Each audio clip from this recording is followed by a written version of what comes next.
Time table का ध्यान। और ये भी याद रखना, ज़्यादा लंबे समय तक भी किसी के यहाँ मेहमान मत बनो। 1 घंटे बस काफ़ी। गाड़ी स्टार्ट करो, निकल जाओ। ससुराल में भी बहुत ज़्यादा दिन डेरा मत डालो, 1-1 हफ्ते का। अगर ससुराल में 2 दिन रहोगे तो साला साली कहेंगे जीजा जी जीजा जी जीजा जी। और 4 दिन रहोगे तो मन मन में कहेंगे जीजा जी घर जा जी घर जा जी। 7 दिन रहोगे तो फिर क्या कहेंगे, जीजा जी घर जा जी, ना जा जी तो कहीं जा जी, लेकिन यहाँ से जा जी। 10-15 दिन रुक जाओगे, डेरा डाल दोगे तो साला और साली आपस में सास ससुर सब सलाह करेंगे, ये जमाई जी कब जाएंगे। आपस में कुछ चर्चा कर रहे थे जाने की कि नहीं।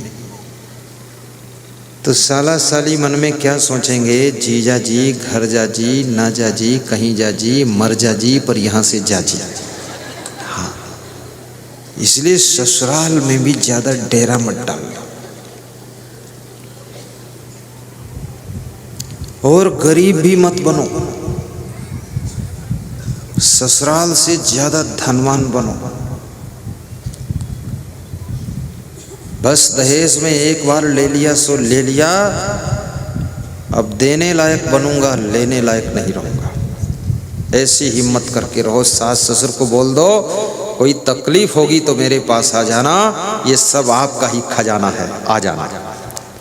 ऐसा बोलो, बहुत बड़ा दिल रखो। और आज आपके बीच में एक बात मैं बता देता हूँ, जो बहुत बुजुर्ग हैं, कमज़ोर हैं, जर्जर हैं, जिनकी कोई सेवा करना नहीं चाहता है, वे लोग कृपया मुझे याद करना।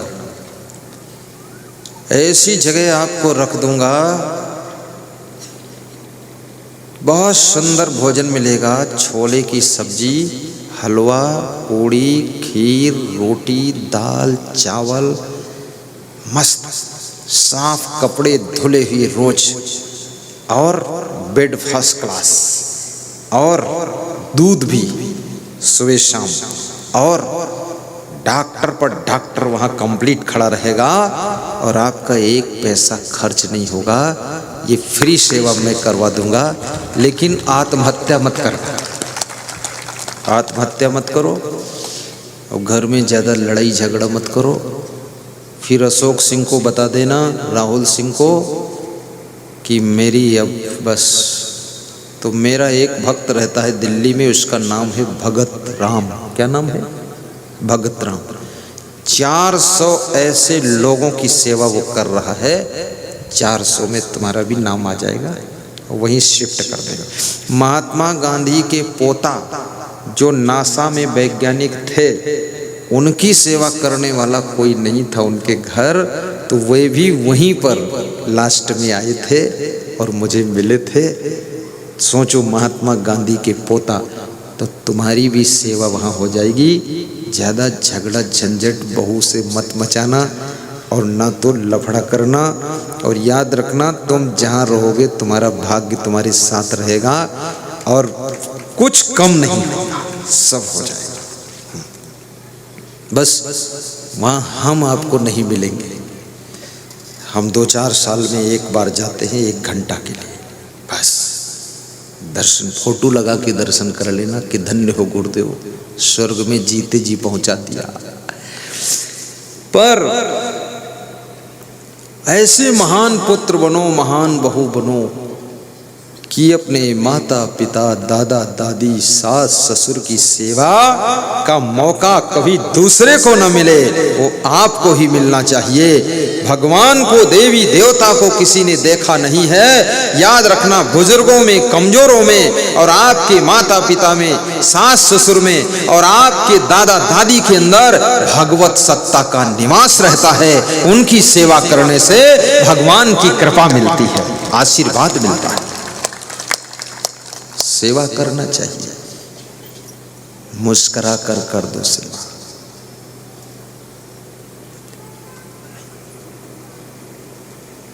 और सेवा का अर्थ ये भी नहीं है कि अगर तुम डॉक्टर हो, तुम शिक्षक हो तो नौकरी छोड़ करके वहाँ बैठ जाओ लोटा कमंडल लेकर कि लो मैं ही पानी पिलाता हूँ, ये अर्थ नहीं। उसका मैनेजमेंट कर दीजिए, सेटिंग कर दीजिए।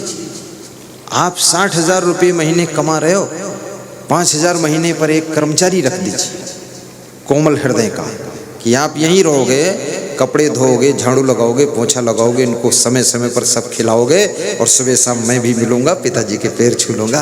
5,000 में सेवा हो रही, उधर 60,000 कमा रहे हो, समझो 55,000 ही आ रहा है, 5,000 पिताजी की सेवा में जा रहा है। दमादम मस्त कलंदर, तुम्हारा पहला नंबर, तुम 24 घंटे थोड़े वहाँ बैठे रहोगे। ऐसी सेटिंग करो, मैनेजमेंट, घर की घर लपड़ा खत्म। हाँ,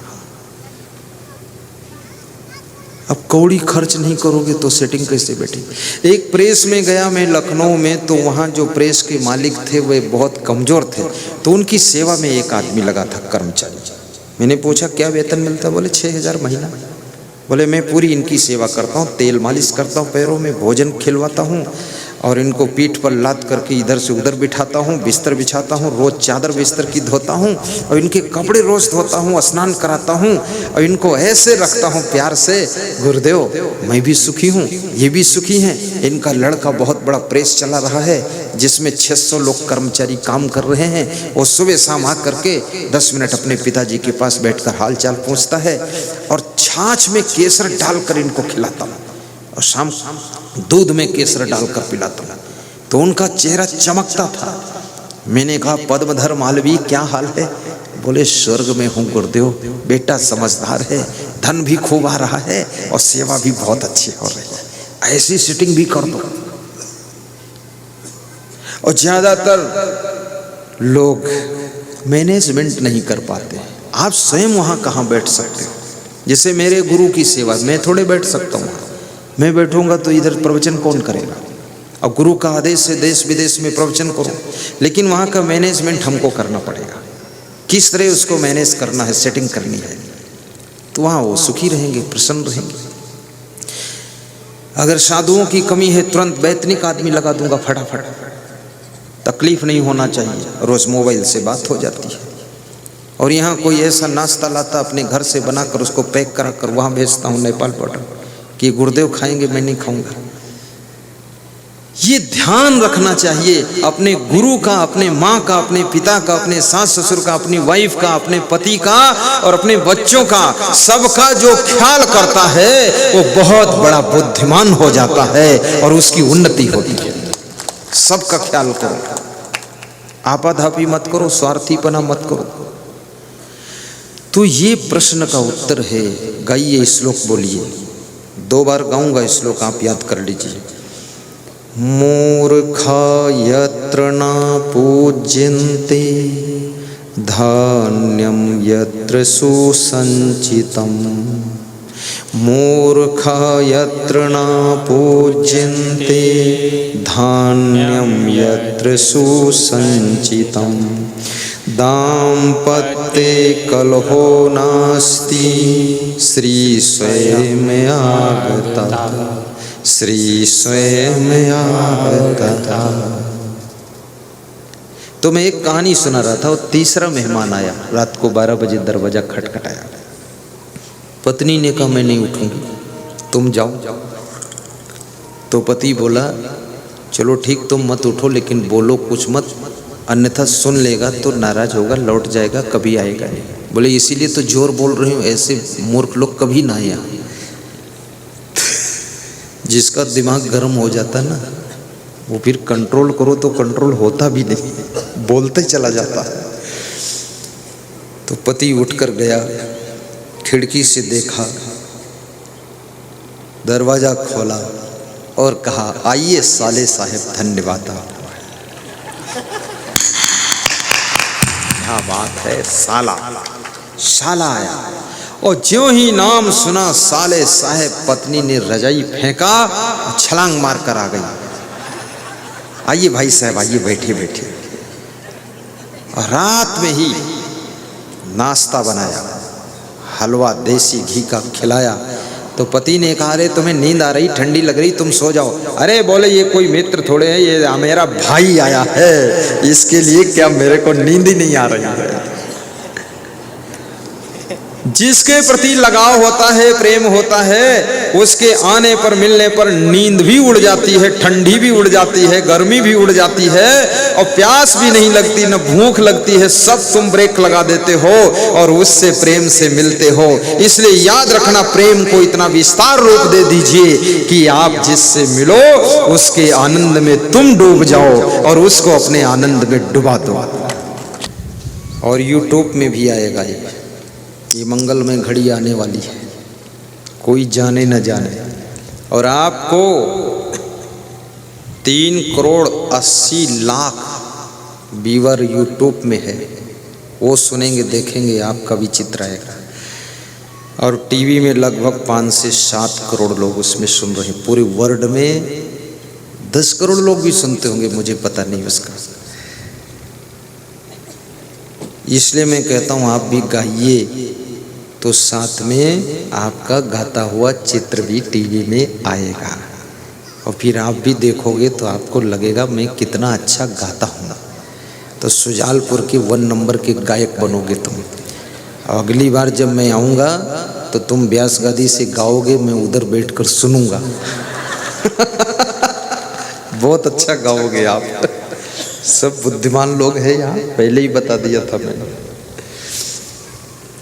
एक ही मनन एक ही चिंतन, एक ही मनन एक ही चिंतन, एक ही छवि मन भाई है, कोई जाने न जाने।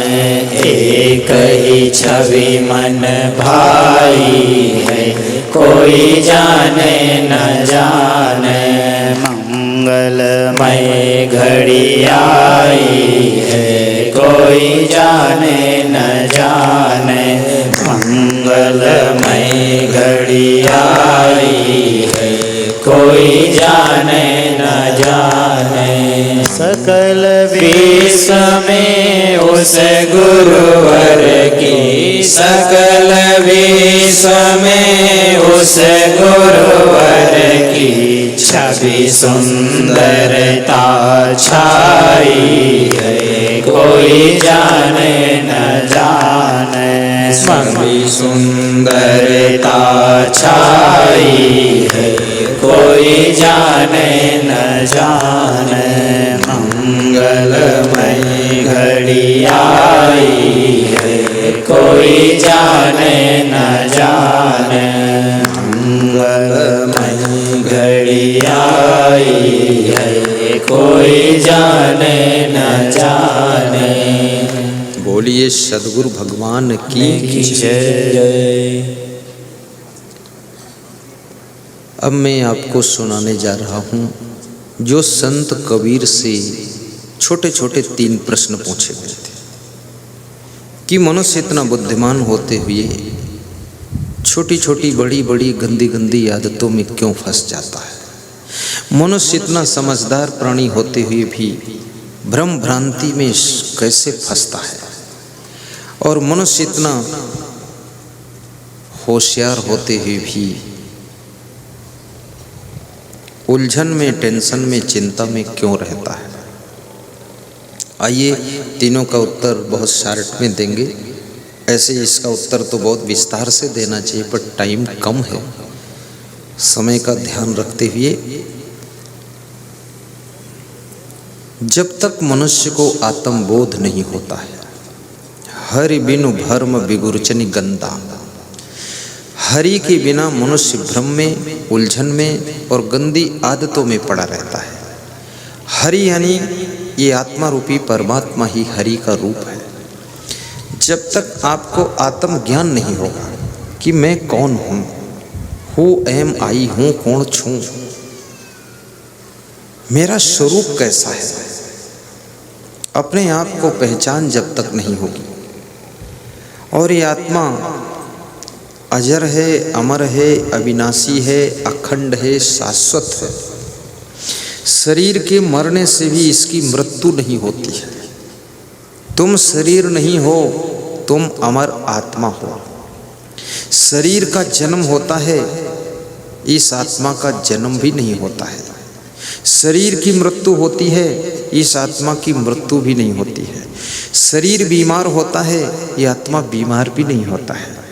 शरीर को आग में जलाया जा सकता है, लेकिन इस आत्मा को ना आग में जलाया जा सकता, ना वायु से सुखाया जा सकता, ना जल से भिगोया जा सकता, ना शस्त्र से काटा जा सकता है।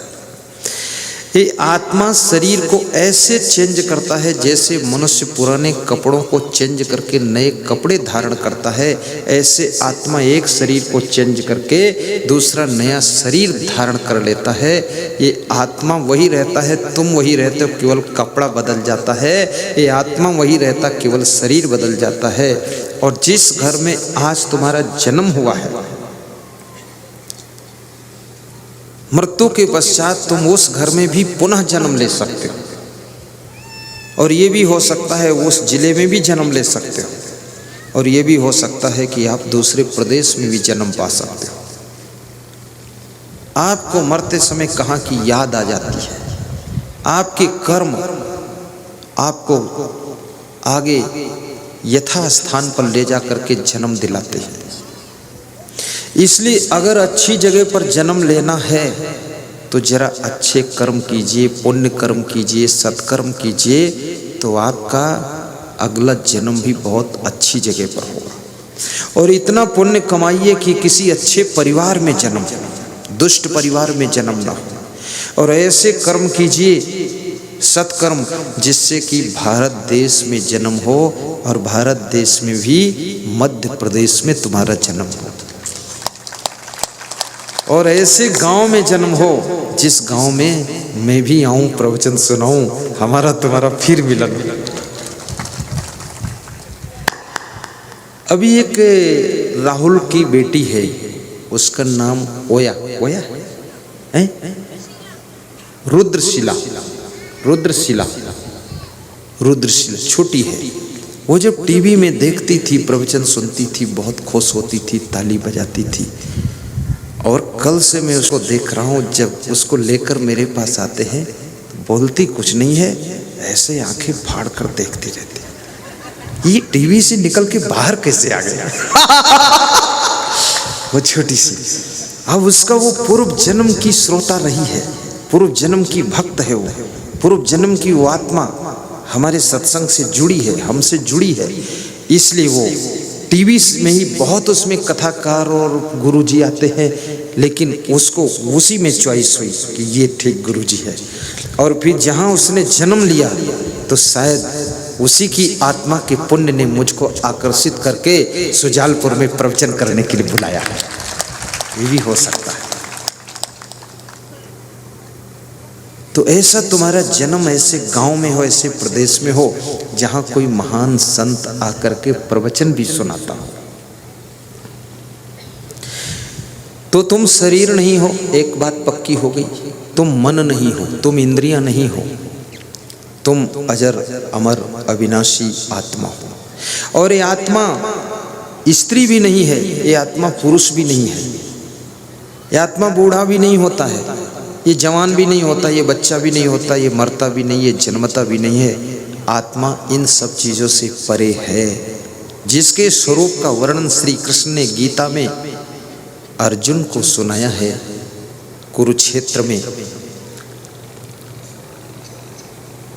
वशांसि जीर्णानि यथा विहाय नवानि गृह्णाति नरोपराणि तथा शरीराणि विहाय जीर्णानि अन्यानि संयाति नवानि देहि।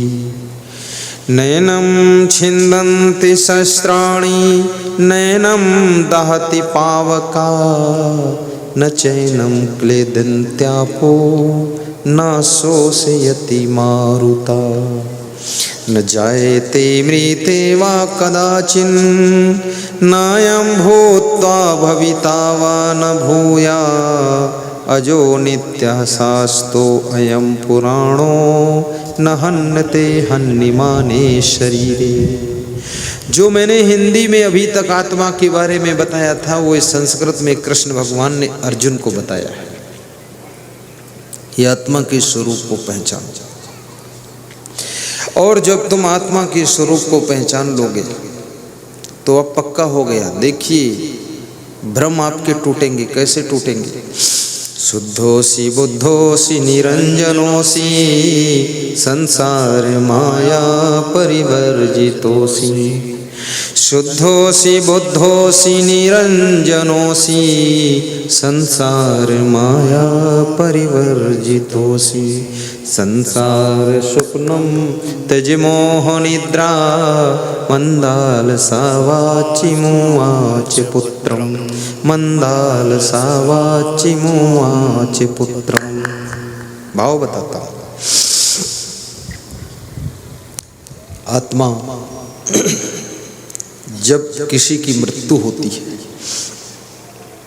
शरीर को दफन किया जाता है। आत्मा दफन नहीं होती है, आत्मा तो पहले ही विदा हो गई है। और जब इस शरीर को आत्मा छोड़ती है, ये जीव छोड़ता है, तब ये शरीर रहता है लेकिन एक्टिवेट नहीं होता है। आंखें रहती पर देखती नहीं, कान रहते पर सुनते नहीं, दिमाग रहता पर सोचता नहीं, मुंह रहता पर बोलता नहीं,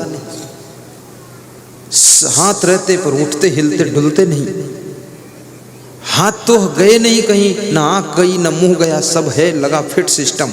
लेकिन केवल आत्मा, चेतना, केवल आपकी प्राण, आपका जीव इस शरीर को छोड़कर निकल गया।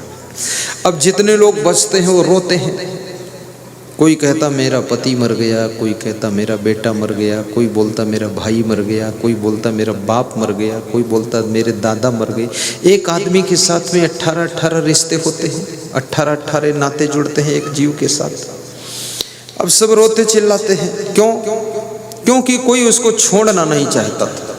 क्यों? क्योंकि उससे मोह हो गया, प्रेम हो गया, लगाव हो गया, ममता हो गई। अब उसको छोड़ने की इच्छा नहीं थी, पर मृत्यु ने छुड़ा दिया। और कोई मरना भी नहीं चाहता है, किसी का मन नहीं कि मरूं यहाँ, लेकिन फिर भी मरना पड़ता है। अब मरना पड़ता है, मरने की व्यवस्था कितनी अच्छी व्यवस्था है। आप मर जाते हो, आपको नया शरीर मिल जाता है। आप मर जाते हो, सीट खाली हो जाती है।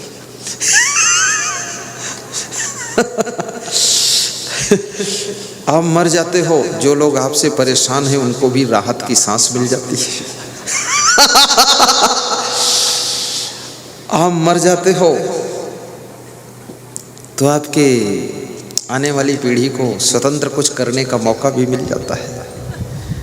हाँ, जिनको स्वतंत्र मौका आपकी वजह से नहीं मिल रहा, तो वह लोग मन में जाप करते हैं कि ये कब मरेंगे, कब मरेंगे, कब मरेंगे, ऐसा भी सोचते हैं। कितने लोग कहते भी हैं, अरे ये तो पहले से ज़्यादा तंदुरुस्त लगती तो मरबई न करिए लगते। पर ऐसी अशुभ कामनाएं करना नहीं चाहिए। जब किसी के प्रति तुम अशुभ कामना करते हो तो तुम्हारी शक्तियां, तुम्हारा तेज वो क्षीण होता है, तुम्हारी वाणी का प्रभाव कम हो जाता है। इसलिए अशुभ कामना कभी मत करो, जीने दो। और शरीर दफन हो जाता है, फिर लोग कहते हैं मरने के बाद वो भूत हो गए, प्रेत हो गए, चुड़ैल बन गए। अब सवाल ये खड़ा होता है, आत्मा दूसरी जगह जाकर जन्म ले लिया है और शरीर आग में जलाकर दफन हो गया है, तो ये भूत प्रेत चुड़ैल तीसरी चीज बीच में बची कौन सी जो बन गई है? भूत प्रेत। ये भूत प्रेत नहीं शब्द था, ये भूतपूर्व। जैसे कोई विधायक है भूतपूर्व हो गया, तो भूतपूर्व का मतलब ये नहीं कि भूत प्रेत हो गया। तो वो आदमी पहले था अब नहीं है, उसको भूतपूर्व कहते हैं। उसको कहते हैं भूत हो गए, बीत गए, पास्ट हो गए, पहले थे अब नहीं है, उसको भूत कहा जाता है। अब धीरे धीरे लोगों ने भूत शब्द के अर्थ को बिगाड़ करके ऐसा मान लिया कि भूत कोई विशाल शरीर में होता है जो पकड़ता है, रगड़ता है, मारता है। ऐसा कुछ नहीं है। भूत प्रेत चुड़ैल मरही मसान नटवीर खबीस जिंद परिंद ओझा बेगा नाउत जंतर मंतर तंत्र टोना टंबर जादू साढ़े साती सरिसर मंगल टेढ़ा सीधा शकुन अपशकुन लफड़िम लफड़ा झुट्ठिम झुट्ठा सब व्यर्थ होता है। हाँ, ये सब भ्रम छोड़ो।